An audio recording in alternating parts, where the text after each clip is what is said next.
Welcome back to The Hill. The culture battle in higher education is coming into the spotlight more frequently. Questions continue to arise about whether some universities are stifling free speech. A new report from the House Education and the Workforce Committee proposes Congress take action. For example, prohibiting the use of political tests and mandating institutional neutrality. Joining us now is the Congresswoman from Virginia, Virginia Foxx from North Carolina, who chairs that committee. Congresswoman, thanks for being here, joining us on the Hill on a Friday afternoon. I know this is an issue that is important to you. I've read through the report. What's the problem here, as you see it, that's happening on college campuses? Well, the problem is that 2/3 of the students on college campuses feel that they cannot speak up freely on their campus without being in some way taken to task for their speech. This is not appropriate. Our country is built on the issue of freedom of religion, freedom of speech, freedom to assemble. That is being stymied on college campuses all across the country, and we cannot have that. Higher education right now is being held in very low esteem by the American people. There are many, many reasons for it, not the least of which is this issue of free speech not being allowed on college campuses. We also must hold our campuses accountable, and this is part of what we want to do in holding them accountable. You know, I was reading through the report, and there was stuff in there about what's called free speech zones. What on earth is that? I was shocked to read about that and hear about that. Well, there are places, there's some campuses where they've designated very, very small places, very small spaces where you can go say anything you want to, but on the rest of the campus you're not allowed to.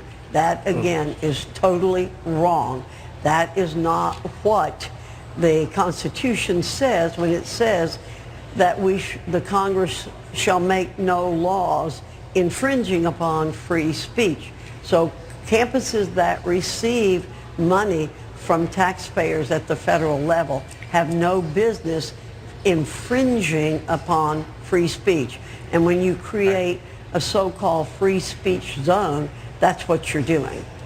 All right, so you're obviously a member of Congress, and you want Congress to act on this.